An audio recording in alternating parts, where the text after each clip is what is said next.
नमः शिवाय।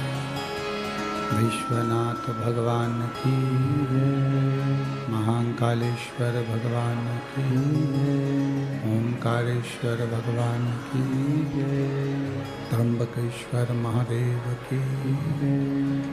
नमः शिवाय। ओम नमः शिवाय। विश्वनाथ भगवान की जय, महाकालेश्वर भगवान की जय, ओंकारेश्वर भगवान की जय, त्र्यंबकेश्वर महादेव की जय, कपालेश्वर महादेव की जय, गोदावरी महारानी की जय, सप्तशृंगी माता की जय, सीताराम सरकार की जय, कुबेरेश्वर महादेव की जय। हर हर महादेव, हर हर महादेव, हर हर महादेव। काशी विश्वनाथ ओगड़दानी त्रिकालदर्शी कैलाशी अविनाशी भगवान शिव, जिनकी पुनीत पावन शिव महापुराण की कथा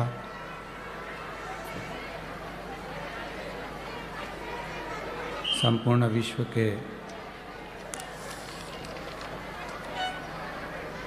कल्याण हेतु बाबा देवादिदेव महादेव की कृपा से, करुणा से, दया से 5 दिवसीय शिव महापुराण की कथा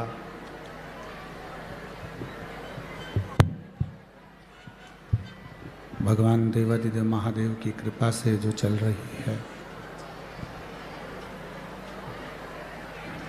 आज कथा का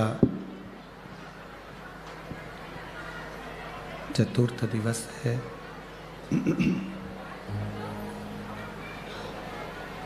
बाबा देवादिदेव महादेव त्रिकालदर्शी कैलाशी अविनाशी भगवान शंकर करुणा सागर जो नित्य संपूर्ण विश्व का कल्याण करने वाले हैं, जिनकी पुनीत पावन पवित्र शिव महापुराण की कथा माँ गोदावरी के तट पर पंचवटी नासिक की इस पवित्र भूमि पर 5 दिवसीय कथा का लाभ लेने का सौभाग्य आप और हमको मिला है।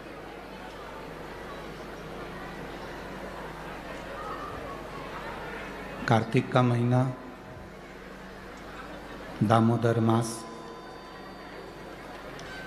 और ये भगवान की अविरल शिव महापुराण की कथा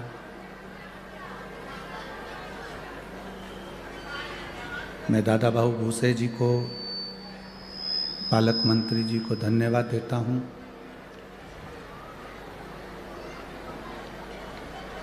आविष्कार जी को धन्यवाद देता हूँ, जिन्होंने इस कथा का आयोजन, आवाज़ सेट नहीं है, कथा का आयोजन संपूर्ण विश्व के कल्याण हेतु इस नासिक माँ गोदावरी के तट पर आयोजित किया।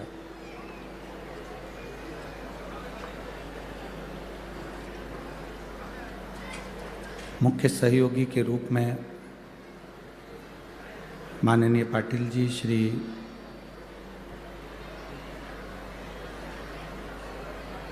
जो मुख्य यजमान का भी पद ग्रहण करे हैं, साथ में श्री अजय बोरस्ते, श्री बंटी तितमे, श्री राजू अन्ना लवटे, श्री रंजन ठाकरे, श्री लक्ष्मण साहू जी, श्री प्रशांत जाधव जी, श्री अंकुश पवार जी, श्री नरेश गीते जी, श्री उदय सांगले जी, जिन्होंने अपना सहयोग प्रदान कर 5 दिवसीय शिव महापुराण की कथा का जो आयोजन यहाँ चल रहा है, उसमें पुण्य के भागी बने हैं। एक बार सभी सहयोगी जनों का जोरदार ताली बजाकर स्वागत, वंदन, अभिनंदन।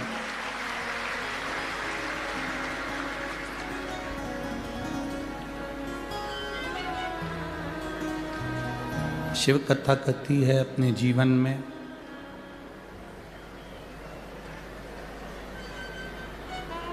जब भी मौका मिले भगवत भजन करने का,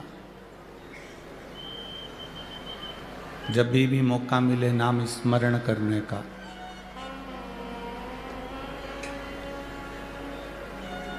तब अपने जीवन की सार्थकता को सिद्ध करिए और मानव देह का जो फर्ज है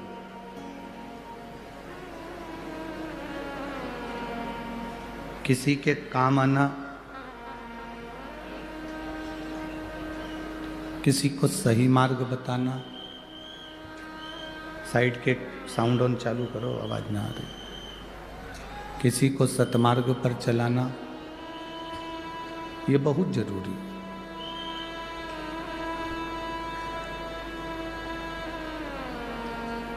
कथा मंडप में विराजमान सभी संत, साधु, गुरुजन, ब्राह्मण जन, कथा वक्ता, महामंडलेश्वर आदि सभी को नमन है।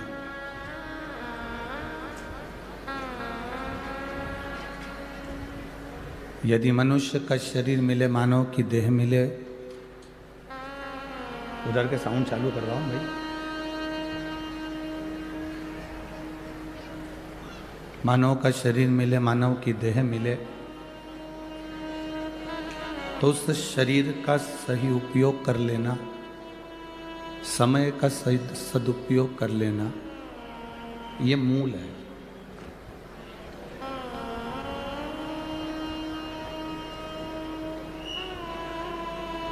तुम्हारे मोबाइल का बैलेंस कोई भी डलवा सकता है। तुम जिससे कहोगे कि मेरा मोबाइल का बैलेंस ख़त्म हो गया, मैं तुझे पैसे दे दूंगी, तो मेरा बैलेंस डलवा दे, वो डलवा देगा। बेटे से कहोगे तो बेटा डलवा देगा, बेटी से कहोगे तो बेटी डलवा देगी, रिश्तेदारों से कहोगे तो रिश्तेदार डलवा देंगे।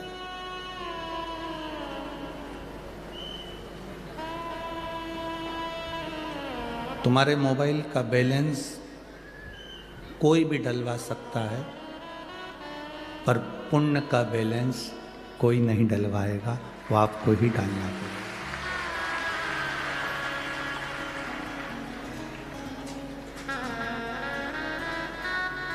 आपका पुण्य आपको स्वयं करना है। आपके दुख को आपको स्वयं काटना है।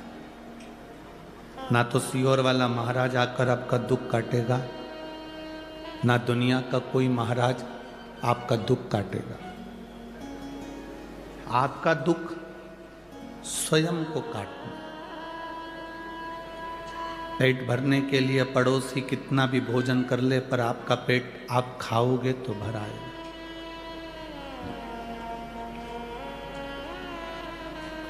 सिर दर्द होने पर पड़ोसी गोली खाएगा, उसका फायदा नहीं मिलेगा, गोली आपको खाना पड़ेगा।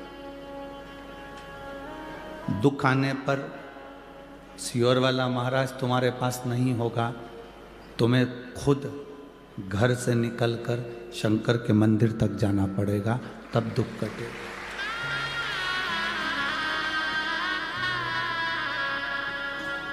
वो गुरु दूसरे होते होंगे जो तुमको अपने पास बुलाते होंगे, तुमसे कहते होंगे कि हमारे पास बैठो। परशु महापुराण की कथा में शंकर भगवान की कथा कहती है, देवी जी के मंदिर में बैठने की जगह होती है, राम जी के मंदिर में बैठने की जगह होती है, दत्त के मंदिर में बैठने की जगह होती है, दुनिया के सारे मंदिरों में बैठने की जगह होती है, पर शंकर के मंदिर में बैठने की जगह नहीं होती।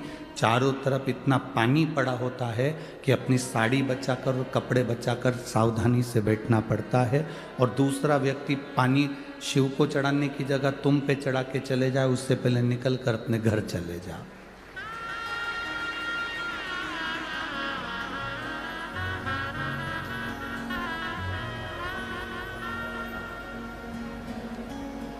त्र्यंबकेश्वर गए थे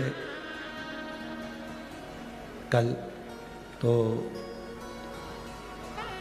सुबह सुबह जल्दी जल्दी पहुंच गए। माताएं लोटा भर के जल चढ़ाने त्र्यंबक बाबा को जा रही होंगी। अब वो भीड़ भड़का किसी को बताया तो था नहीं, पर फिर भी इतनी भीड़ हो गई। वो पूरे पानी के लोटे, सुबह सुबह एक तो ठंड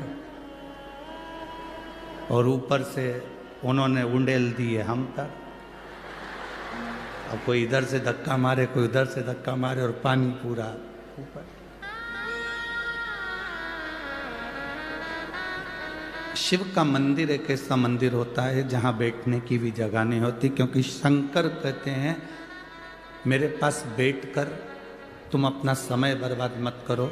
जैसे मैं तब साधना में लगा हूँ, भगवान के भजन में लगा हूँ, अपने घर जाकर तुम भी भगवान की भक्ति में लग जाओ, भजन में लग।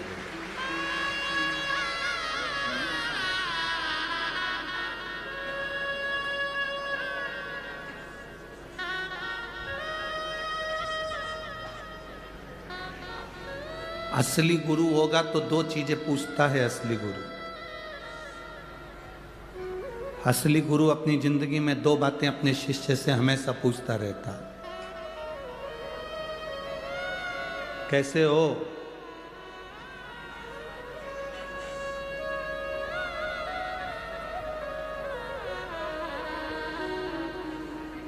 फिर वो कहेगा गुरु जी थोड़ा सा जीवन में कष्ट चल रहा है, तो गुरु फिर दूसरी बार कहेगा मंदिर जाना चालू करा? नहीं। दो चीजें गुरु जरूर कह देता है, एक तो कैसे हो, और दूसरा आपने मंदिर जाना प्रारंभ किया, मंदिर जा रहे हो, भगवान की शरणागति की ओर आगे बढ़े कि नहीं बढ़े।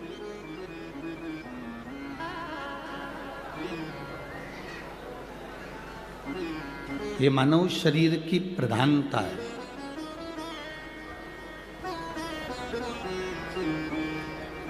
आपको और हमको जो मनुष्य का शरीर मिला है, इसको हम व्यर्थ ना गंवाने दें। कहीं इधर उधर जाकर समय बर्बाद ना किया जाए।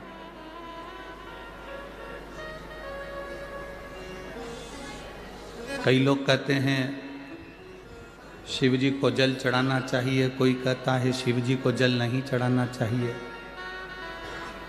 कोई कहता है शंकर जी का रुद्राक्ष पहनना चाहिए, कोई कहेगा नहीं पहनना चाहिए, कोई कहेगा बेलपत्र चढ़ाना चाहिए, कोई कहेगा नहीं चढ़ाना चाहिए, कोई कहेगा बेलपत्र खाना चाहिए, कोई कहेगा नहीं खाना चाहिए, कोई कहेगा शिव जी पे चढ़ा हुआ प्रसाद खाना चाहिए, कोई कहेगा नहीं खाना चाहिए।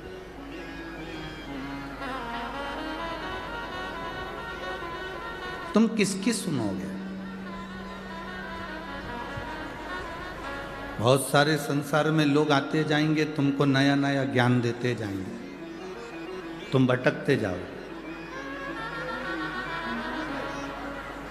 दुनिया के लोग चाहते हैं कि तुम अगर कोई सतमार्ग पर चल रहे हो, सत जगह पर चल रहे हो, अच्छी जगह पर चल रहे हो, अच्छे मार्ग की ओर चल रहे हो, तो तुम उस मार्ग से हटो।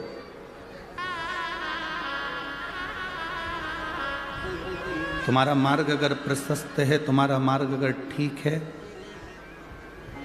तो उस पे से हटाने का प्रयास करेंगे।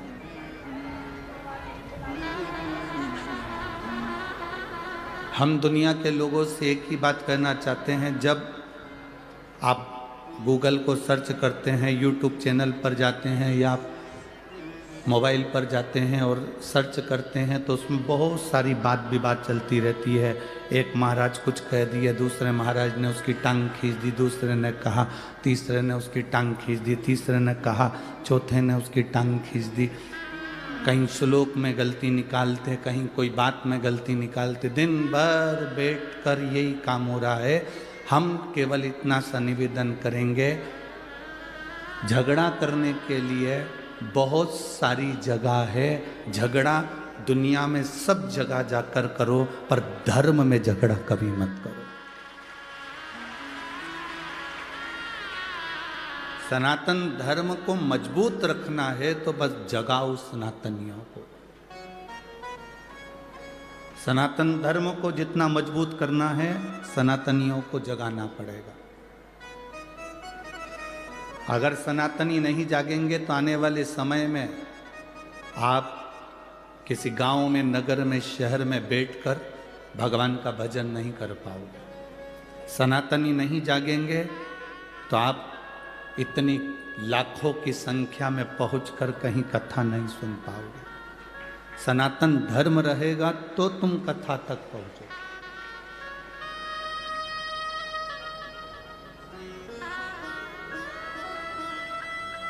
एक किसी ने मैसेज करा था, शायद वो मैसेज, वो नाम मेरे को स्मरण में, आशीष के पास में वो मैसेज होगा, उसमें उनके पास में उसमें नाम भी होगा, जिन्होंने मैसेज करा उसका नाम होगा। क्या नाम है बताना जरा। एक भाई ने आशीष को मैसेज किया, तो मैसेज में उसने अपना नाम उसने लिखा, मैं विजय मेनू संधान, Sirin meadows, Gangapur road, Nashik का रहने वाला हूँ। मेरा मोबाइल नंबर है। कहीं बैठ खड़े हैं, आप ही हैं। धन्यवाद, आपने जो मैसेज किया है उसके लिए साधुवाद। इन्होंने पत्र में लिखा है, कॉपी के पेज पे पत्र लिखा, उसमें लिखा, ये नज़ारा जो दादा बाबू भूसेन है, आविष्कार भूसेन है, जो नासिक को दिया है, ये नज़ारा 12 साल में एक बार केवल कुंभ को देखने को मिलता था, वो अब दिखा दिया है। साधुवाद आपके लिए। बैठिए। जो 12 साल में केवल एक कुंभ का नज़ारा नासिक में देखने को मिलता था, और आने वाले सालों में जो देखने को नासिक को मिलेगा, उसके पहले हमको यहाँ देखने को मिल गया।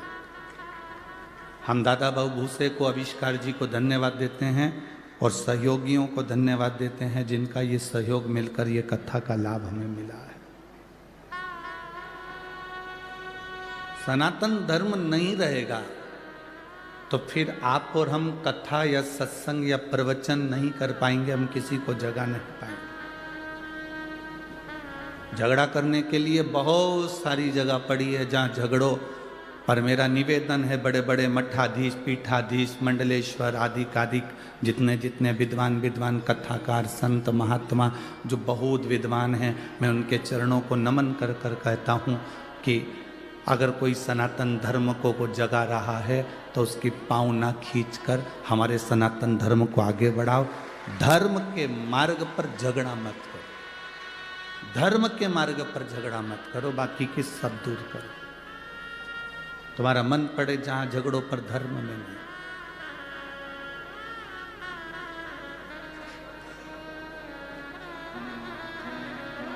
शिव कथा कह रही है, अपने समय का सदुपयोग करो।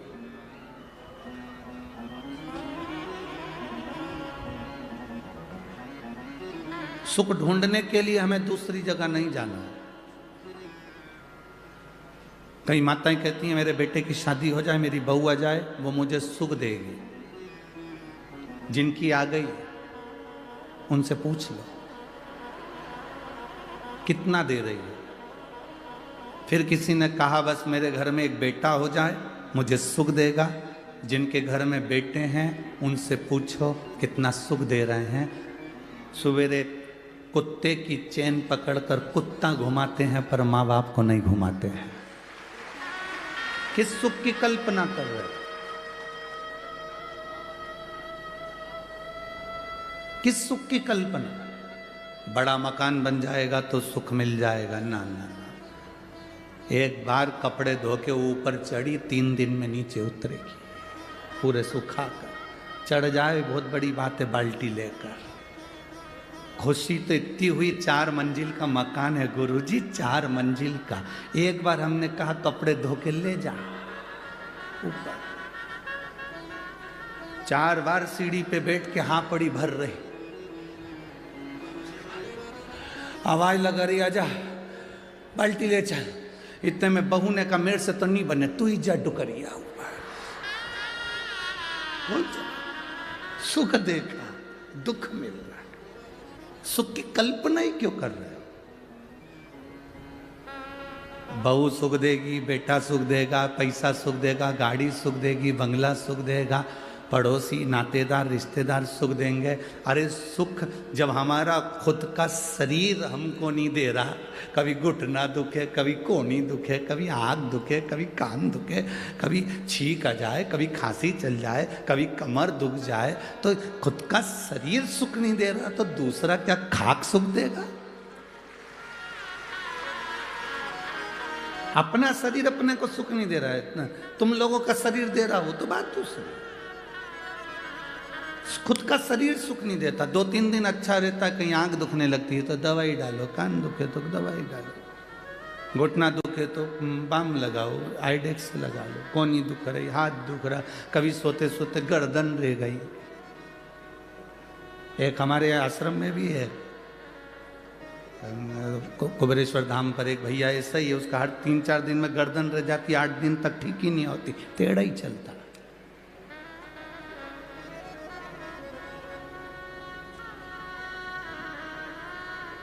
सुख ढूंढो। अब तुम सुख ढूंढने के लिए गए हो, जब सुख अपना शरीर नहीं दे रहा तो दूसरे से क्या आस लगाना रे भाई? हम दूसरे से क्या आस लगाना? हाँ, जिंदगी का सबसे बड़ा सुख अगर कहीं है, 5 दिन 7 दिन जो आप कथा के पंडाल में बैठते हो, अपनी मस्ती में कथा का रसतत्व ग्रहण करते हो, दर्शन करते हो, चले जाते हो, वो सुख है। शिव मंदिर में जाकर 1 लोटा जल चढ़ा रहे हो, बाबा से अपने दिल की बात कह रहे हो, वो सुख है। सच्चे गुरु की शरणागति में बैठकर कुछ ज्ञान ले रहे हो, वो सुख है। गौ माता की सेवा कर रहे हो, वो सुख है। माता पिता की सेवा कर रहे हो, वो सुख है। टेंशन को छोड़कर अपनी पत्नी अपने बच्चों के साथ भले गरीबी की जिंदगी जी रहे पर खुश होकर जी रहे, वो सुख है। उसको सुख कहते हैं। अमीर को सुख मिलता है गले में सोने की चैन से। काय से सुख मिल रहा है? जम के बोलो जरा। गले में सोने की चैन से। और गरीब को सुख मिलता है आराम से गद्दे पे सोने से। नींद भरपूर आ जाए, चैन की नींद आ जाए, समझ लो दुनिया के सबसे बड़े सेठ तुम हो। 4 गोली खाकर सोना पड़ रहा है तो भिखारी से बदतर हो। 4 गोली खाकर अगर सोना पड़े, थायराइड की गोली, बीपी की गोली, शुगर की गोली, नींद की गोली, 4-4, 5-5 गोली रात को खा के सोना पड़ रहा है, और तुम कह रहे हो मैं सेठ हूं। काय का सेठ? प्रथम सुख निरोगी काया। दुनिया का सबसे बड़ा सुख है आपकी काया अच्छी रहना चाहिए। तो आप बड़ा पाव भी खाओगे तो पच जाएगा, नहीं तो बड़ा अलग पाव अलग जाएगा। काहे का मतलब? शरीर में सुख नहीं और तुम अन्य सुख की बात कर। लाखों का धन भले तुम्हारे घर में हो और अगर तुम 4-5 गोलियां रोज की खाकर सो रहे हो तो तुम सुखी नहीं हो। धन से कभी कोई संसार का व्यक्ति सुखी नहीं हुआ, उसको आत्मा से और मन से सुखी होना पड़ेगा, अपनी चित्तवृत्ति से सुखी होना पड़ेगा। भगवान नारायण बैकुंठ में रहते हैं, लक्ष्मी जी से कहते हैं मुझे जगत की चिंता है। भगवान ब्रह्मा सरस्वती के साथ ब्रह्मलोक में रहते हैं और ब्रह्माणी से कहते हैं मुझे जगत की चिंता है। इंद्रलोक में रहते हैं और कहते हैं मुझे अपने सिंहासन की चिंता है। गरुण वरुण 33 कोटि देवी देवताओं को देखिए, सबको चिंता लगी हुई है। केवल एक देव अधिदेव महादेव एक ऐसे हैं जिनको विश्वनाथ कहते हैं उनको विश्व की चिंता नहीं, विश्व को अपना परिवार समझकर संभाल कर चलते हैं। तुम विश्व से मतलब रखते हो तो विश्वनाथ छूट जाता है। जिस दिन तुमने विश्वनाथ को अपना बना लिया उस दिन विश्व स्वयं तुम्हारा हो जाए। हम चिंता में क्यों ग्रसित हैं? क्योंकि हम परिवार को अपना समझते हैं। हम चिंता में क्यों ग्रसित हैं? क्योंकि बेटे को हमने अपना समझा, बेटी को हमने अपना समझा, रिश्तेदारों को हमने अपना समझा। माता सीता एक तिनके को भी अगर उखाड़ कर रावण के सामने करती है तो ये सोचती है कि मेरा भाई है। हम शंकर भगवान के दरवाजे पर जब भी जाएं, हम शिव के द्वार पर जब भी जाएं, हम भगवान की चौखट पर जब भी जाएं, तब हमारी चित्त वृत्ति में ये रहना चाहिए, भगवान देवादिदेव महादेव के सामने पहुंचते से तुम्हारे भीतर ये होना चाहिए कि तुम किसी दूसरे के पास जल चढ़ाने नहीं आए हो, अपने पिता से अपने मन की बात कहने के लिए शंकर की चौखट पर आए हो। शिव की चौखट पर हम अपने दिल की बात कहने के लिए, अपने मन की बात कहने के लिए, हम किसी दूसरे से कहने नहीं आए।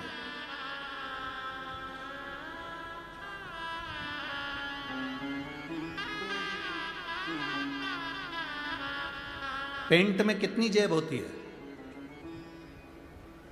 आप लोग पहनते हो ना, हमने भी पहने हैं बचपन में। कितनी जेब होती है? 2। पहले की शर्टों में कितनी जेब होती थी? जम के बोलो। 2।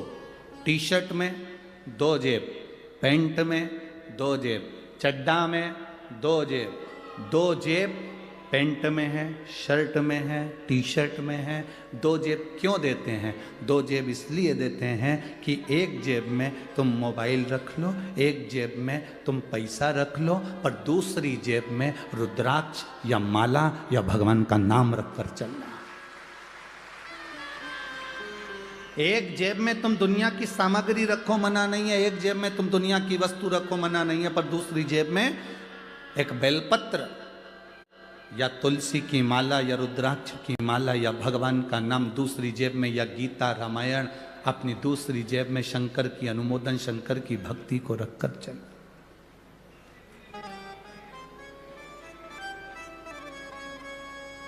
एक कर्म की जेब है तो दूसरी धर्म की जेब। दोनों का बैलेंस बराबर बनाकर चलो। कर्म करो, परिवार संभालो, नाते रिश्तों के बीच में रहो, कुटुंब कबीले के बीच में रहो, सबके साथ रहो, पूरे परिवार को संभाल कर चलो, पर उसके साथ में धर्म को भी साथ लेकर चलो। बच्चों में संस्कार देते चलो, भगवान की भक्ति प्रदान करते चलो।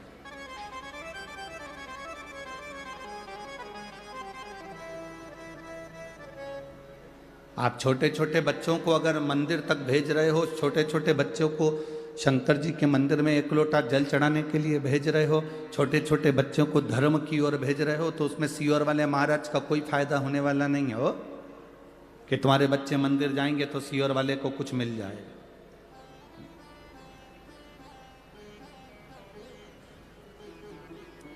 सीहोर वाले महाराज ने तो एक बात कही कि अपने पड़ोस के मंदिर में जाओ। बोलो, बोला कि नहीं बोला? बार बार कि अपने पास के मंदिर में जाओ, अपने नजदीक के मंदिर में जाओ। अगर तुम कुछ चढ़ाओगे भी तो वो मंदिर को मिलेगा, उसमें सीहोर वाले महाराज का लाभ नहीं। तुम्हारा बच्चा मंदिर तक जा रहा है तो उसमें सीहोर वाले महाराज का लाभ नहीं है, सीहोर वाले महाराज का फायदा नहीं है। तुम्हारे बच्चे अगर मंदिर तक जा रहे हैं, 1 लोटा जल चढ़ा रहे हैं, तो उसमें तुम अपने बच्चों को संस्कार दे रहे हो और उनको बलवान बना रहे हो कि कभी हम नहीं भी रहे तो तेरा पिता ये देवादिदेव महादेव, तेरी माता या माता पार्वती तेरा साथ देने के लिए है। व्यवस्था करते हो कि नहीं करते हो अपनी अपनी? जब तुम्हारा जाने का समय होता है उससे पहले प्रॉपर्टी देते हो बच्चों को। बोलो, देते हो कि नहीं देते हो? अरे बोलो तो जम के। देते हो ना? सोना बच्चों को देते हो, प्रॉपर्टी बच्चों को देते हो, जमीन बच्चों को देते हो, जायदाद बच्चों को देते हो, जमीन घर बंगला सब बच्चों को देते हो। तो एक चीज बच्चों को और दो, उसको अच्छा संस्कार देने का प्रयास करो, जिससे हमारा धर्म भी बचे और सनातन धर्म की टेक भी।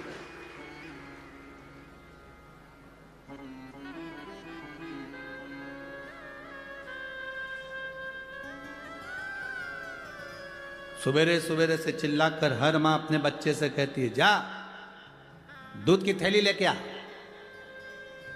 जा पानी भर के लेके आ, जा सब्जी लेके आ, जा तरकारी भाजी लेकर आ।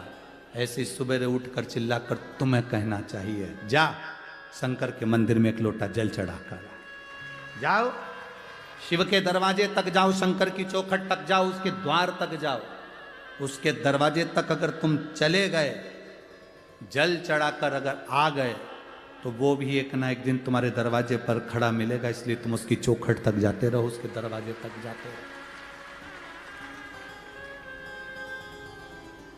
खूब पढ़ाओ बच्चों, तुम्हारी कैपेसिटी जितनी है उससे दुगना बच्चों को पढ़ाओ। और बच्चों से भी कहेंगे तुम्हारी कैपेसिटी से ज्यादा तुम विद्या का अध्ययन करो, अपनी मेहनत करो, अपना कर्म करो, पर कर्म के साथ में धर्म को भी साथ लेकर चलो। मेहनत करते रहो और बाबा का गुणगान भी करते रहो कि मैं अकेला नहीं हूं, मेरे विद्या अध्ययन में मैं अकेला नहीं हूं, मेरे कंपटीशन एग्जाम में मैं अकेला नहीं हूं।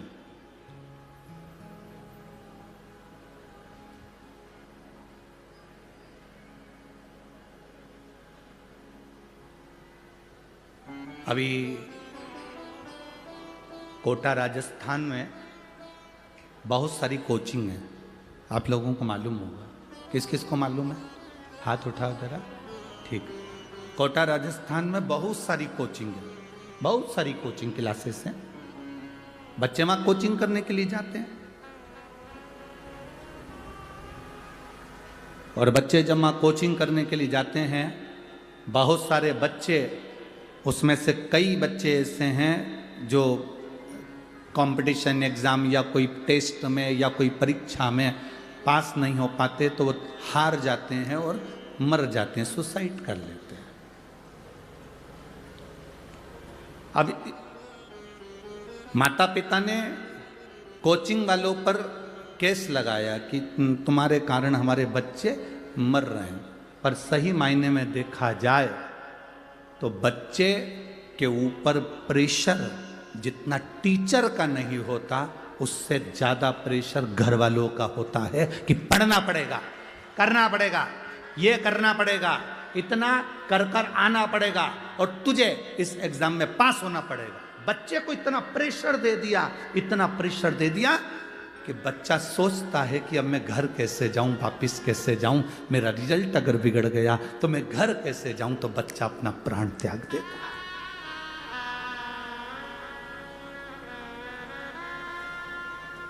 अपने बच्चे को इतना प्रेशर मत दो, इतना प्रेशर, अपने बच्चों को इतना प्रेशर मत दीजिए कि बच्चा अपना शरीर ही त्याग दे। उससे कहो चिंता करने की जरूरत नहीं है, भरचक मेहनत कर, पूरा कर्म कर, और महादेव को अपने हृदय में बिठा कर रख। एक जेब में जैसे पैसा और मोबाइल रहता है, तो दूसरी जेब में महादेव को लेकर चल अपने साथ, अपने दिल में। अगर शिव है तो तुझे डूबने नहीं देगा। ये उसको बल दीजिए। हम बच्चों को बल नहीं देते। कई माताएं कह देती है हमारे बच्चे भी छोटे हैं गुरुजी, कोई मंदिर जाएंगे, जल चढ़ाएंगे, छोटे बच्चे हैं, ये कोई मंदिर जाएंगे। हम कहते हैं बांस, बांबू जितना गीला होता है उसको नवाओगे तो डलिया बन जाएगी। बांबू को जितना नवाओगे उससे खिलौने बन जाएंगे। बांबू को जितना नवाओगे वो नब जाएगा। बांबू, बांस अगर सूख गया तो उसको नवाओगे तो वो नबेगा नहीं। बांस को नबाना है, जब तक वो गीला है तब तक नबा।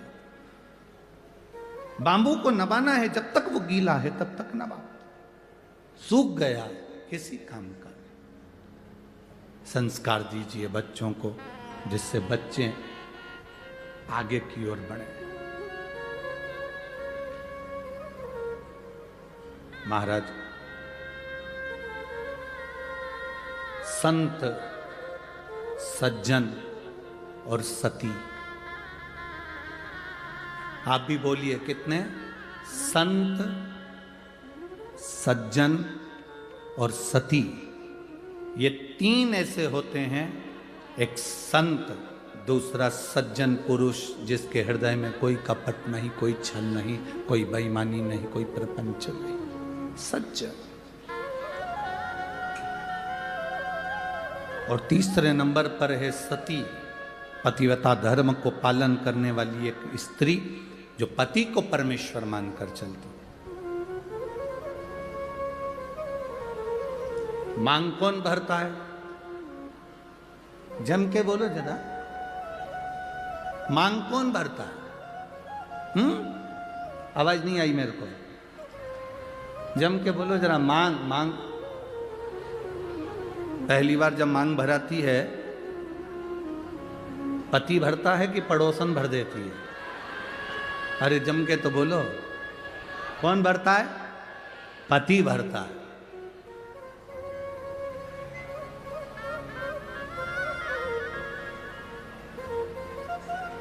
तुम्हारी मांग भरता कौन है? पति।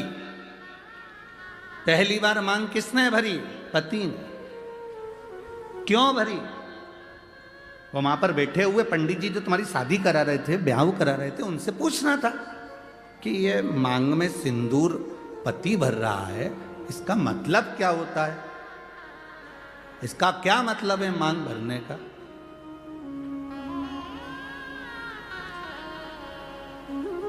क्या मतलब इसका? तुम्हें उन पंडित जी से पूछना था कि मांग में सिंदूर पति भर रहा है, पहली बार मांग पति भर रहा है, तो मांग भरने का मतलब क्या है? मांग कौन भरता है? पति।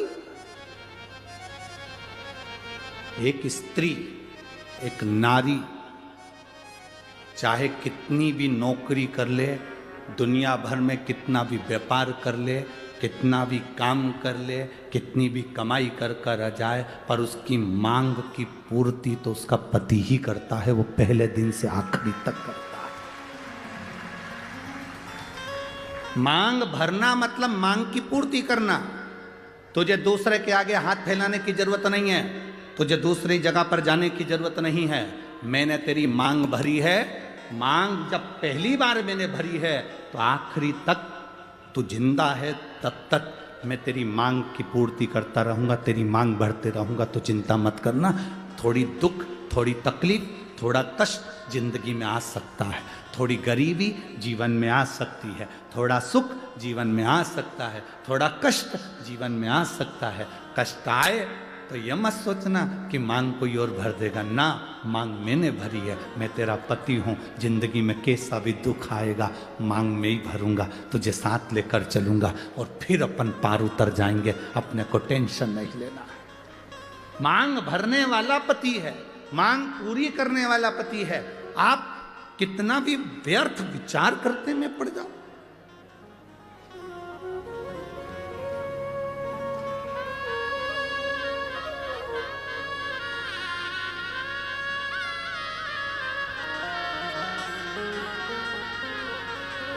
पूर्ति करना। जब हम जन्म लेते हैं,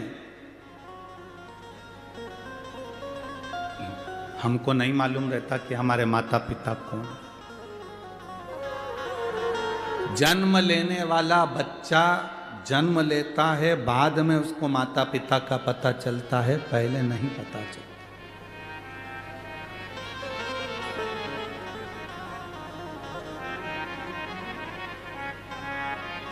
जन्म के समय पर तुम्हारे घर में गुलाब जामुन रखी है, पर जन्म लिया बच्चा गुलाब जामुन नहीं खाता। नासिक के बच्चे खाते हो तो बात दूसरी, वो बात दूसरी।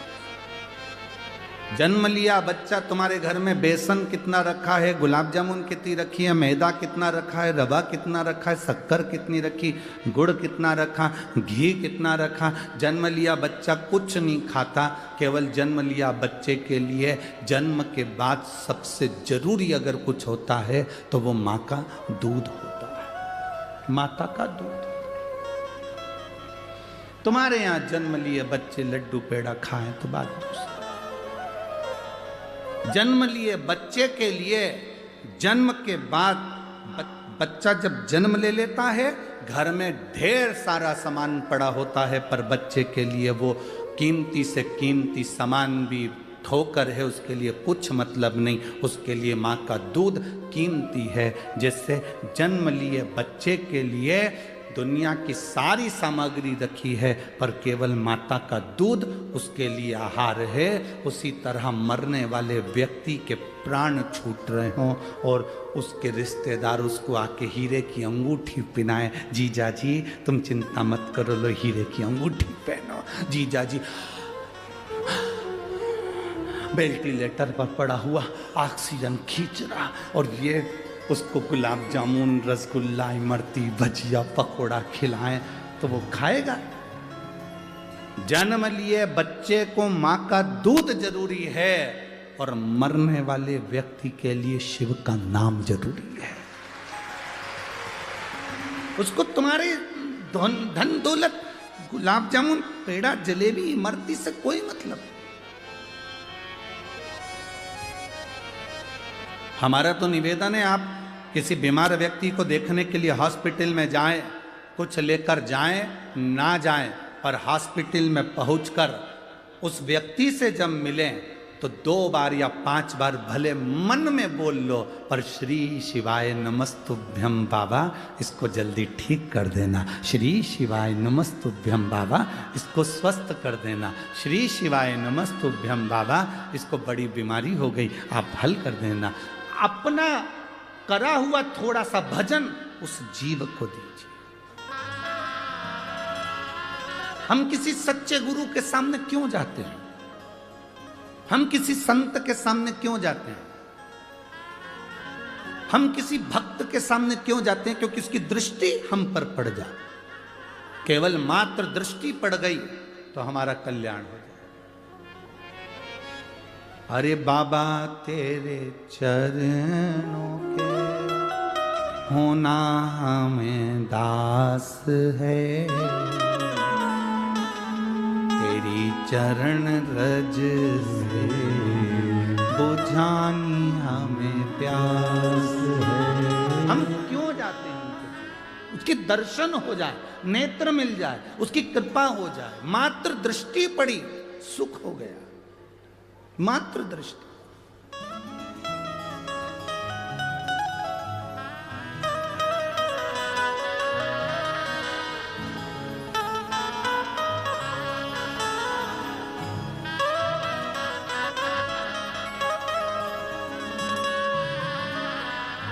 केवल दृष्टि मात्र से सुख का भान हो जाता है। केवल दृष्टि मात्र से।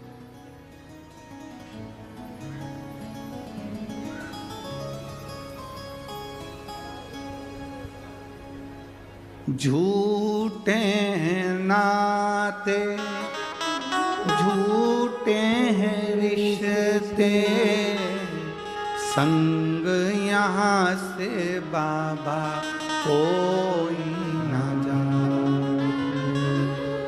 तेरा नाम केवल एक सहारा, तेरा नाम केवल एक सहारा, कहीं छूट जाए ना दामन तुम्हारा।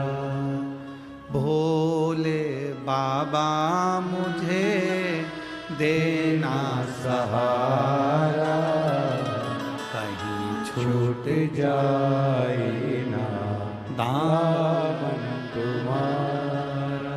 हे बाबा, बस तुम्हारा सहारा मेरी जिंदगी में बना रहे। जन्म के समय पर ढेरों सामान घर में होगा, पर माता का दूध जरूरी है। मरते समय लाखों की प्रॉपर्टी तुम्हारी होगी, घर में गाड़ी बंगला होगा, पर मरते समय भगवान का नाम जरूरी है।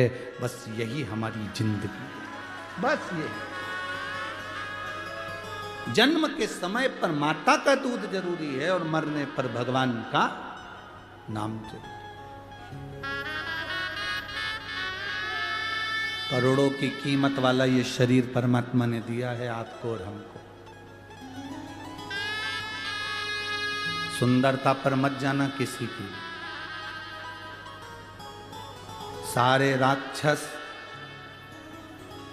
भगवान नारायण मोहिनी स्वरूप धारण कर कर आ गए थे, उनकी सुंदरता के पीछे आसक्त हो गए। सावधान इंडिया,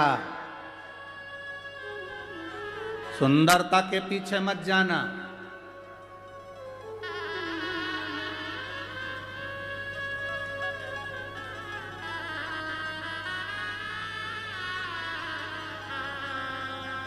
बिल्कुल सुंदरता के पीछे मत जाना।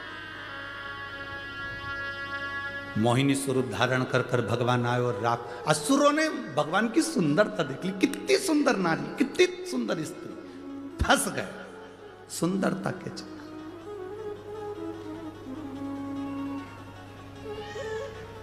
सुंदरता के चक्कर में फंस गए।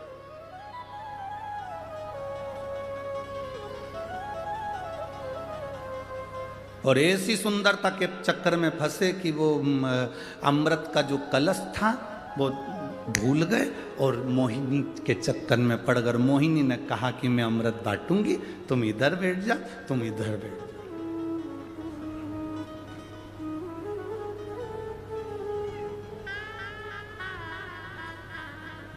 वैसे तो तुम सब समझदार हो,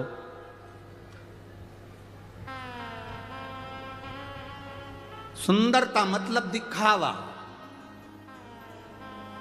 किसी दिखावे की ओर हमको नहीं जाना। और अमृत मतलब ज्ञान, उस ज्ञान को हमें लेना है। कई बहुएं दिखने की घनी सुंदर होए और मालूम पड़े 24 घंटा मुंडा से मेंढक जड़े। 24 घंटा कई मतलब। सास भी बोलती हैं फिर, बहू बहुत अच्छी है, अच्छी है, घर संभाल ली, काम कर लिया, बढ़िया है, सब अच्छा है हमारी बहू में। बहुएं कह देती है हमारी सास बहुत अच्छी है, सब बढ़िया है, बस एक कमी है, जिभान बड़ी बेकार, जिभ्या खराब, एक कमी है। अब सुंदर देखी, सुंदरता देखी, बड़ी सुंदर, बड़ी सुंदर, बड़ी सुंदर, बड़ी सुंदर। सुंदरता का करना क्या है भाई? सुंदरता के चक्कर में पड़ोगे तो जिंदगी नरक बन जाएगी। जैसे असुरों ने मोहिनी स्वरूप को देखा और उस सुंदरता में फंस गए तो अमृत छूट गया। उसी तरह आप दुनिया को देखने में लग गए, संसार की चमक दमक में रह गए, दुनिया की चमक धमक में आप रह गए तो फिर ज्ञान प्राप्त नहीं कर सकते, भगवान को प्राप्त नहीं कर सकते। ये चमक, ये दमक, फुलवन में महक, सब कुछ सरकार तुम ही से है। हम परमात्मा को प्राप्त करने का प्रयास करें।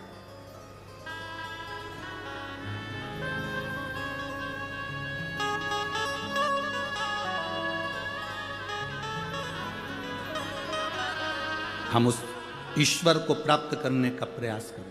तारकासुर असुर था, राक्षस था। तारकासुर का अंत षडानंद कार्तिकेय के द्वारा होना था। असुर है, राक्षस है, वर मांगा था उसने, अगर मरूंगा पहले तो मुझे अमर कर दो। तो ब्रह्मा जी ने कहा अमर तो नहीं हो सकते, तो फिर वर दीजिए। क्या वर? मरूं तो शंकर भगवान के पुत्र के द्वारा मरूं। अच्छा, एक एक राक्षस को देख लो तुम, इनकी डिमांड बड़ी सुंदर थी। जितने जितने राक्षस थे इनकी डिमांड बड़ी सुंदर थी। अपन यहीं से उठाओ ना, पंचवटी से। रावण की बहन आई थी, आते से राम जी से कह रही थी, तुम सम पुरुष न मो सम नारी। तुम्हारे जैसा पुरुष नहीं हो सकता, मेरे जैसी नारी नहीं हो सकती। लक्ष्मण जी मुंडी घुमा के देखे, ऐसी कौन सी हीरोइन आई है, ऐसी कौन है? तुम सम पुरुष नमो सम नारी। लक्ष्मण जी ने देखा,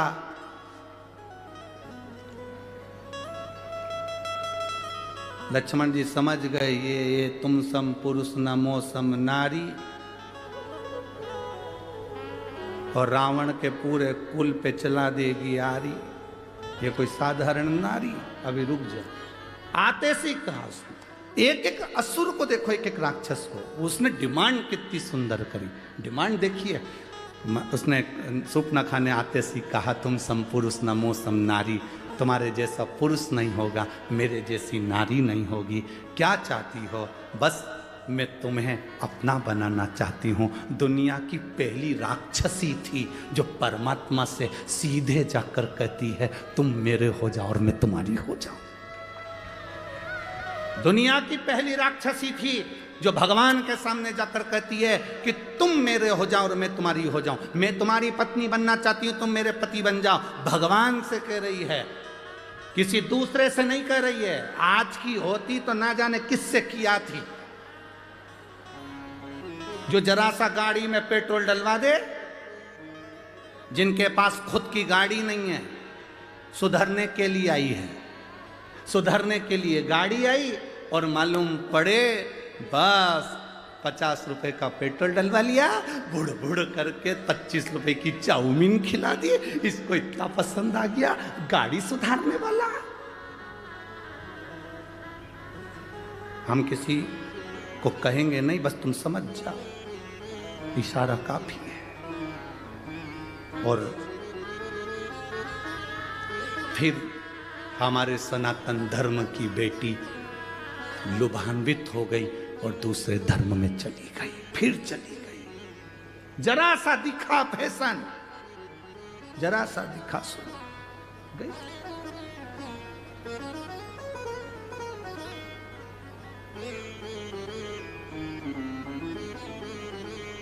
फिर चली।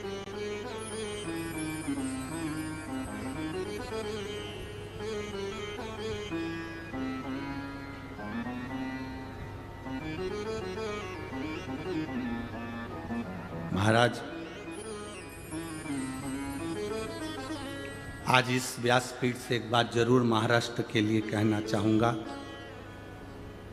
महाराष्ट्र की धरा के लिए कहना चाहूंगा कि इस धरा पर कुछ समय बाला साहब ठाकरे को और रहना था तो ये महाराष्ट्र प्रथम आनंद में पहुंच जाए।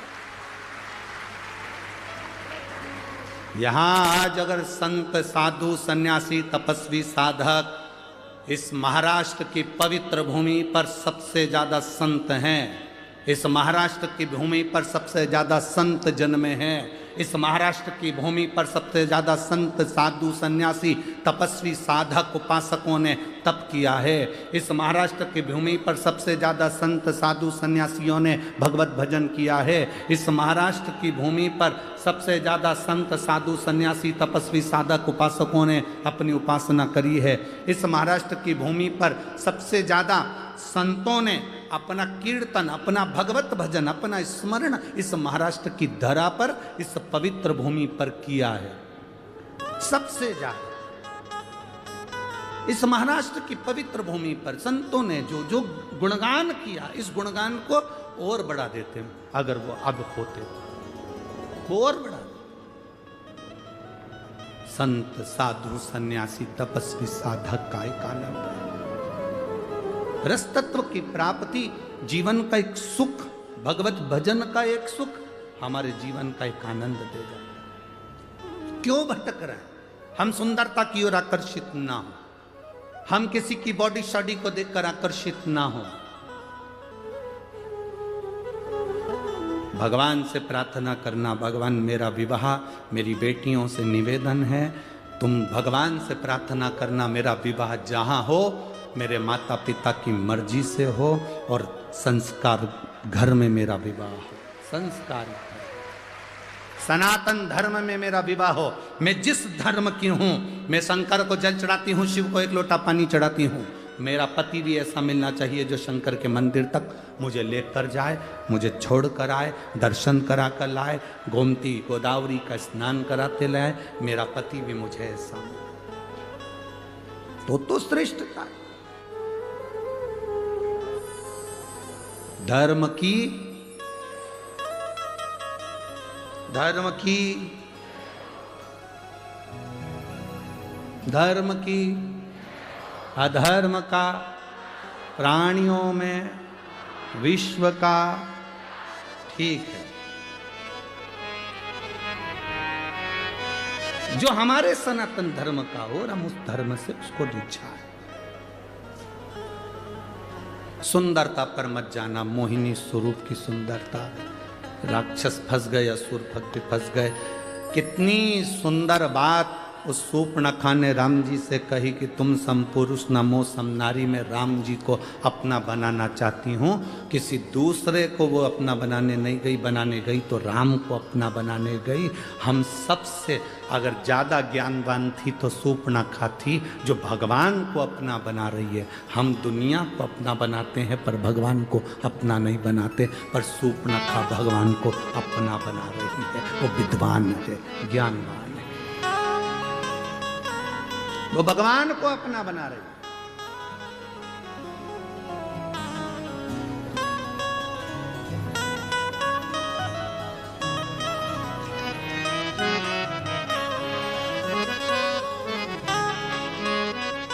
उसके बराबर कौन है महाराज? ये भाव अपने भीतर हो, अपने भीतर। बहुत देर तक शूर्पणखा राम जी को तकती रही, बहुत देर, बहुत देर तक। वो कहे ना, जरा देर ठहरो राम हो, जरा देर ठहरो राम, तमन्ना नहीं है अभी हमने जी भर के देखा नहीं है। शूर्पणखा राम जी को देख रही, राम जी शूर्पणखा की ओर निगाह कर देखे। राक्षसी है, एक असुरी है, राक्षस प्रवृत्ति है और मुझे अपना बनाना चाहती है। जब एक राक्षस परमात्मा को अपना बनाने की बात करता है, एक एक राक्षसों की डिमांड देखिए। तारकासुर मांग रहे हैं कि शंकर के पुत्र द्वारा मेरे प्राण छूटे। क्या चाहते हैं? शिव जी शादी करें, उनके बच्चे हों। ये तारकासुर जैसा असुर चाहता है। क्या मांगा कंस ने? देवकी का अष्टम पुत्र मृत्यु का कारण बना। देवकी का अष्टम पुत्र। क्या मांगा रावण ने? भगवान स्वयं संसार में सांसारिक मनुष्य बनकर आए, प्राण छूटे।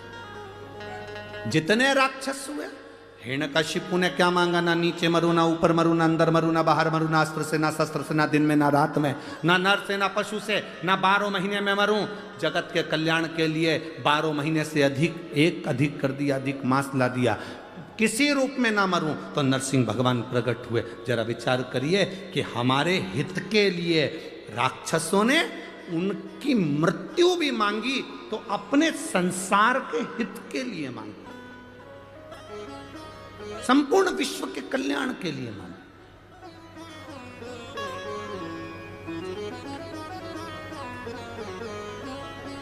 और हम क्या मांगते हैं? हम भगवान कृपा करना, घर देना, बंगला देना, जमीन देना, जायदाद देना। भगवान मेरी बेटी को पास कर देना, मेरे बेटे को ये कर देना, मेरी बहू को छोरा छोरी दे देना, ऐसा कर देना। हमने आज तक भगवान के मंदिर में जाकर ये नहीं कहा, बोले बाबा चलो। हमने आज तक बाबा के मंदिर में जाकर ये नहीं कहा, बाबा बहुत दिन से बैठे हो, त्र्यंबकेश्वर बाबा तुम यहाँ बहुत दिन से बैठे हो, कपालेश्वर बाबा बहुत दिन से बैठे हो, तुम्हारा मन नहीं करता घूमने जाने का? चलो अब की बार मैं लेकर चलता हूँ तुमको सीहोर, थोड़े दिन वहीं रहेंगे, आनंद करेंगे, फिर आ जाए। चलो हम जितनी जगह दर्शन करने के लिए जाते हैं बाबा के, हम उतनी जगह बाबा को निमंत्रण देकर आते हैं। बाबा बहुत दिन हो गए, त्र्यंबक बाबा कब आ रहे हो? जल्दी आ जाओ। माँ पार्वती जी को साथ लेकर आना, गणेश जी को, रिद्धि सिद्धि को लेकर आना, पूरे खानदान समेत आना, अकेले मत आना। आप आओगे तो आनंद होगा, थोड़ा मालपुआ रबड़ी पूड़ी सब बनेगा, सब खाएंगे। और जब तक बाबा नहीं आता तो कौन सी पूड़ी मालपुआ बनता है? वो आता है तो बनता है, वो कृपा करता है तो घर में पकवान बनता है, वो कृपा करता है तो आतिशबाजी होती है, वो कृपा करता है तो जमीन जायदाद ली जाती है, वो कृपा करता है तो घर में बहू बेटे आते हैं, वो कृपा करता है तो बेटी दामाद आते हैं, वो कृपा करता है तो पोता पोती नाती पंती होते हैं, वो करुणा करता, वो आता है तो खुशी आती है। यहां पर भी आप कथा में आए हो ना, जितने लोग कथा श्रवण करने के लिए आए हो, बाबा से कहकर जाना आज प्रदोष बाबा का भारी कितना, हम तो फिर कहेंगे नासिक वालों तुमने कजन ना जाने कितने कितनी गोदावरी की डुबकी लगाई होगी रे, सारा पुण्य इकट्ठा करके बैठे होगे और कथा का आनंद ले रहे हो। जरा विचार करो, दामोदर मास, कार्तिक का महीना और सुंदर पचवीगन का समय, देव दीपावली कथा, इधर एकादशी बीच में पड़ गई, आंवला नवमी पड़ गई और मालूम पड़े प्रदोष पड़ गई, सारी तिथि भी अच्छे से अच्छी ले ली तुमने, कथा का भी तत्व तुम ग्रहण कर रहे हो और बाबा से प्रार्थना तुम कह कर जाना, बाबा मेरी झोली में इतना धन देना, इतनी संपदा देना, मैं भी जिंदगी में एक बार शिव महापुराण की कथा करवाऊं, आप मेरे गांव आओ, आप मेरे नगर आओ, आप मेरे गांव आओ, आप मेरे खेड़े में आओ। बाबा आना पड़ेगा कुबेरेश्वर महादेव, आना पड़ेगा कुबेर भंडारी तेरे को, आना पड़ेगा, तू मुझे खजाना लुटाने के लिए वहां पहुंचेगा।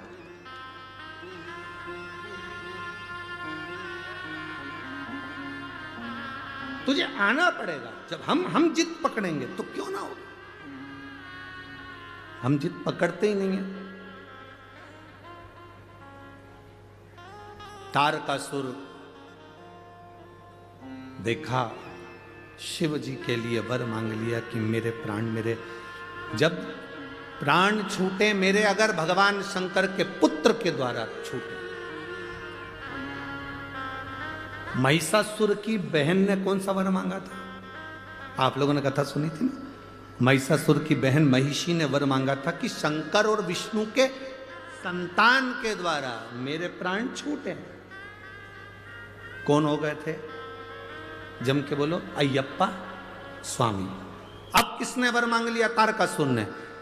मेरे प्राण छूटे भगवान शंकर के पुत्र द्वारा।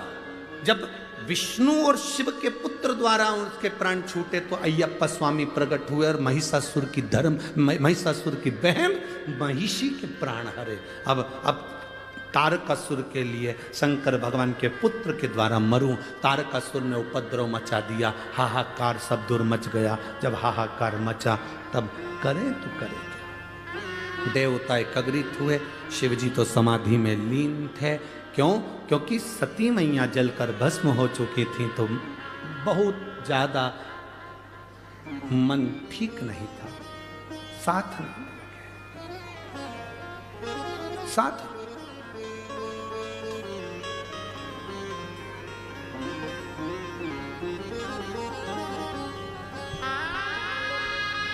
एक व्यक्ति ने प्रश्न किया, गुरुजी हम आपसे एक बात पूछना चाहते हैं, शंकर भगवान देवता है ना? हाँ। देवादिदेव महादेव है ना? हाँ। तो अपनी धर्म पत्नी सती के लिए इतने क्यों रोए?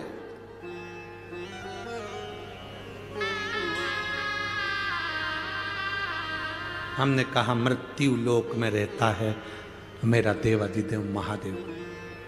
पत्नी का आदर करना, सम्मान करना सारे देवताओं में अगर किसी से सीखना है तो देवादिदेव महादेव से सीखो, जो पत्नी का आदर करना सिखाते हैं। पत्नी का आदर करना अगर कोई सिखाते हैं तो देवादिदेव महादेव सिखाते हैं। त्र्यंबकेश्वर दर्शन करने गए हो? कौन कौन गया? जरा हाथ उठाओ। गए हो? ठीक है, रखो। शंकर भगवान कहां पर हैं? जमीन पर। बोलो है कि नहीं? पार्वती जी कहां पर है? जम के बोलो जरा, ऊपर। जाओ, कपालेश्वर का दर्शन करने गए हो, शंकर भगवान कहां हैं? जमीन पर। पार्वती जी कहां है? ऊपर। कभी नारायण लक्ष्मी जी के दर्शन करे होंगे तो लक्ष्मी जी कहां रहती हैं? नारायण के चरण के पास। ब्रह्माणी कहां रहती है? ब्रह्मा जी के पास में। पर केवल देव अधिदेव महादेव एक ऐसे हैं जो अपनी धर्म पत्नी को भी ऊंचे स्थान पर रखते हैं कि तू ऊंची है। नारी का आदर करना अगर कोई सिखाते हैं तो मेरे शंकर सिखाते हैं। स्त्री का सम्मान करना अगर कोई सिखाते हैं तो मेरे देव अधिदेव महादेव सिखाते हैं। नारी का सम्मान क्या होता है, स्त्री का सत्कार क्या होता है, नारी के एक भाव जो प्रकटता है वो शिव समझाते हैं, वो शंकर का।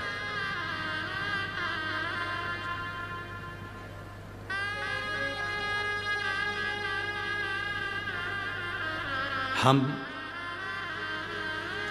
शिव जी से सीखें, हम देव अधिदेव महादेव से सीखें कि नारी का आदर, नारी का सम्मान, नारी का सत्कार क्या होता है।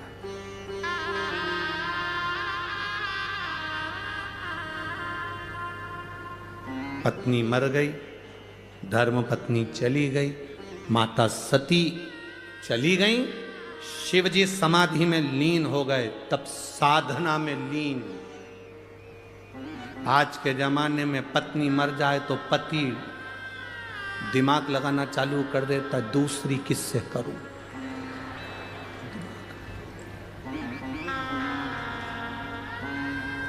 15-15, 16-16, 20-20 साल के बच्चे हो गए, लड़कियां कॉलेज पढ़ रही और इसको शादी करने की डाई लगा लगा के।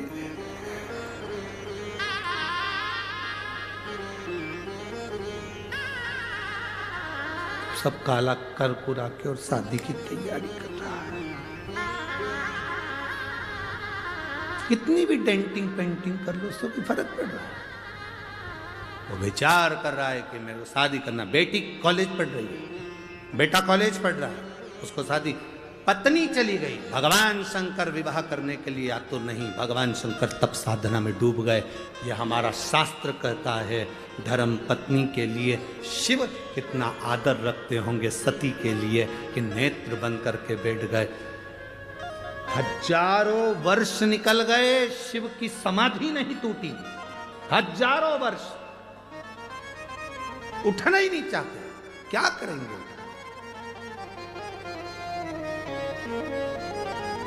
और ये रोज पत्नी चले जाए तो मोबाइल पर ब्याहशादी.com निकाले। हाँ, ये ठीक है, 68 साल की तो मैं भी तो 76 का, ठीक।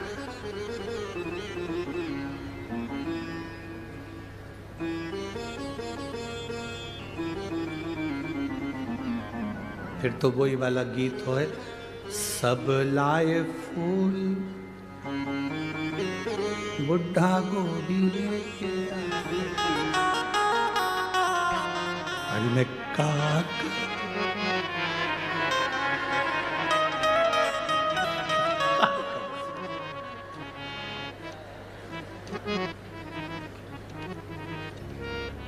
कहा।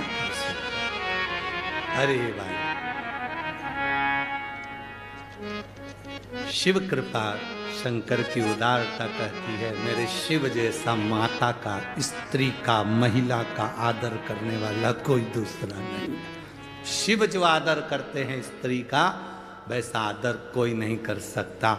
इसलिए शंकर भगवान स्त्री का आदर करते हैं, इसलिए केवल एक शिव जी की आरती ऐसी होती है जिसमें सारे देवताओं का गुणगान आ जाता है। ब्रह्मा विष्णु सदा शिव जानत अविवेका, स्वामी जानत अविवेका, प्रणवाक्षर के मध्य ओम अक्षर के मध्य यह तीनों का। ओम जय हरा ओम, ये शिव तत्व है।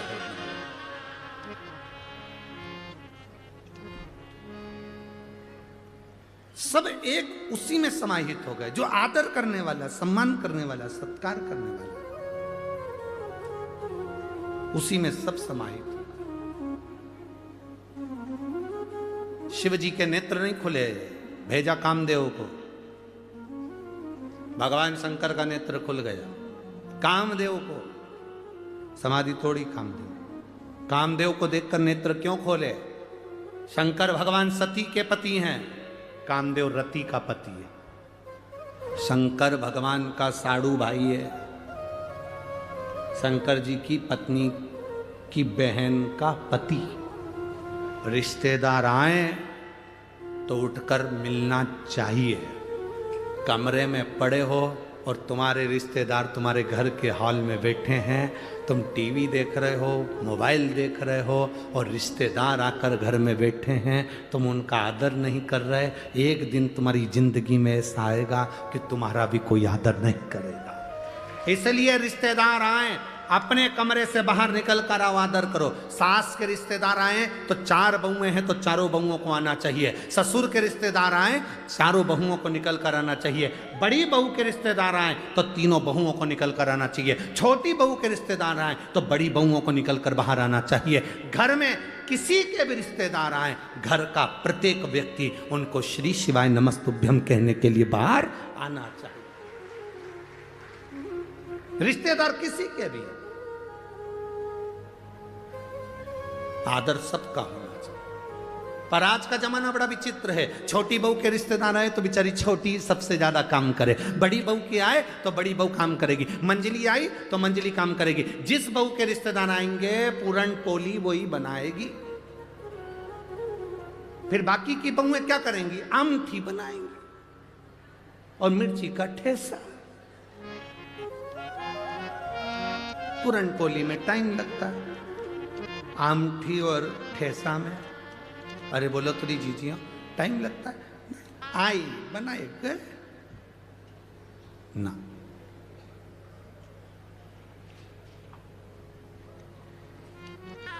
घर में कोई आए, भगवान शंकर के रिश्तेदार आ गए, कामदेव को भेजा समाधि तोड़ने के लिए। शिव जी नेत्र खोल लिए, क्योंकि मेरे धर्म पत्नी की बहन का पति आया।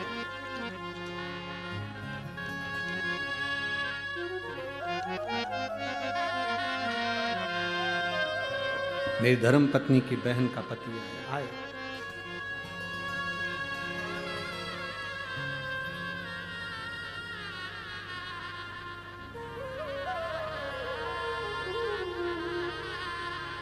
अब शिव जी मेरे ओघड़दानी, त्रिकालदर्शी, कैलाशी, अविनाशी सामने खड़े। कामदेव जलकर भस्म हो गया, रति रोने लगी, मेरा पति। शिव जी कहते हैं चिंता मत करो, तुम्हारा पति अनंग वैश्यधारी मिलेगा। भगवान के पौत्र के रूप में तुम्हारा पति प्राप्त हो। क्यों चिंता कर, पुत्र के रूप।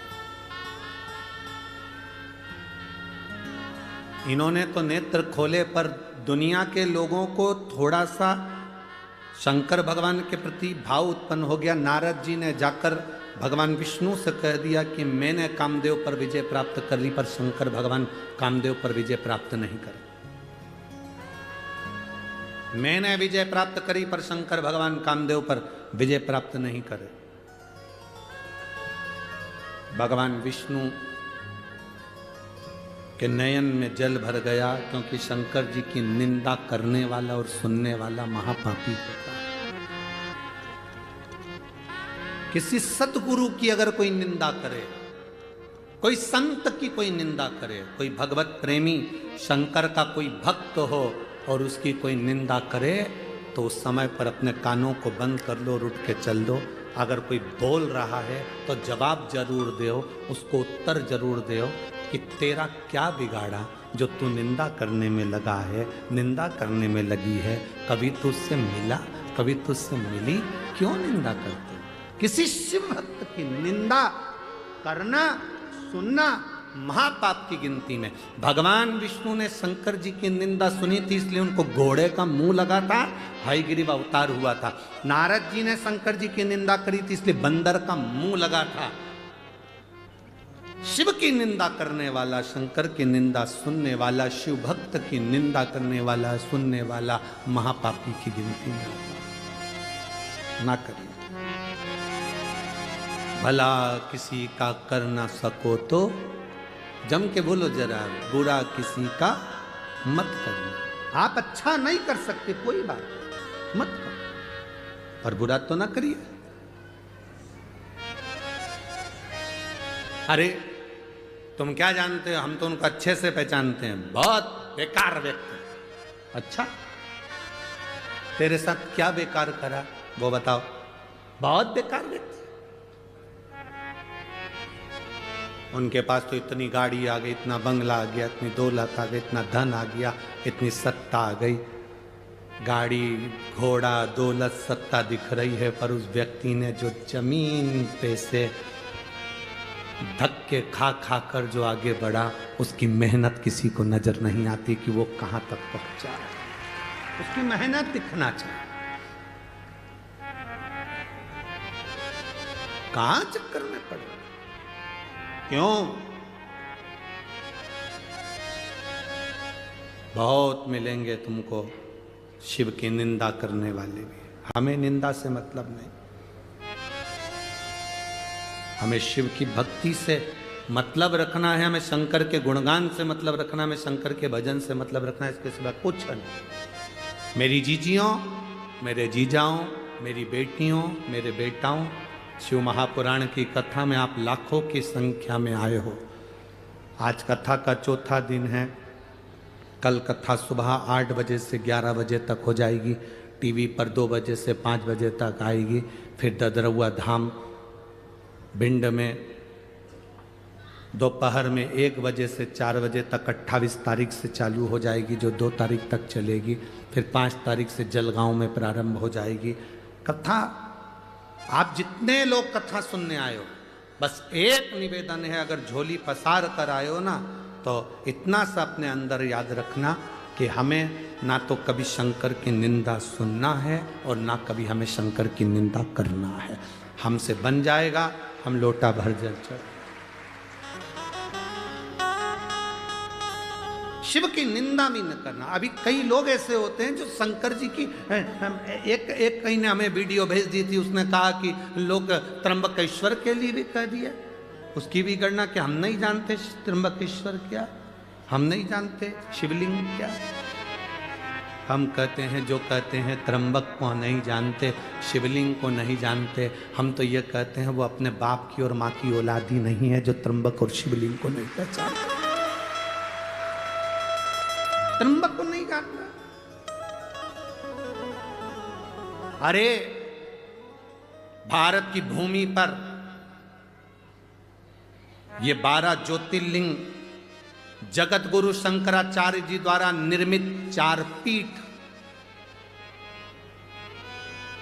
जहां पर जगत गुरु शंकराचार्य जी के प्रतिबिंब स्वरूप आज भी जगत गुरु शंकराचार्य विराजमान है। ये 4 पीठ साधारण है, इसको पहचानो। शिव निंदा से दूर रहिए, शंकर की निंदा से दूर। कहा तारकासुर का अंत हो, तब स्वयं भगवान शंकर का विवाह जगत जननी मां पार्वती से कराया गया और पुत्र की प्राप्ति हुई, जिसका नाम षडानंद कार्तिकेय था। कार्तिकेय जी ने तारकासुर का तो संहार कर दिया, उसके हृदय में बाण न लगे, क्योंकि शिव उसके हृदय में है। पापी से पापी जीव, बेकार से बेकार व्यक्ति भी अगर शंकर की भक्ति करता है, शिव की भक्ति करता है, खाली नहीं जाता। आज इस व्यासपीठ से एक बात कहना चाहेंगे, कोई देर से बनता है, कोई जल्दी से बनता है, महादेव को जल चढ़ाने वाला एक दिन सेठ जरूर बनता है।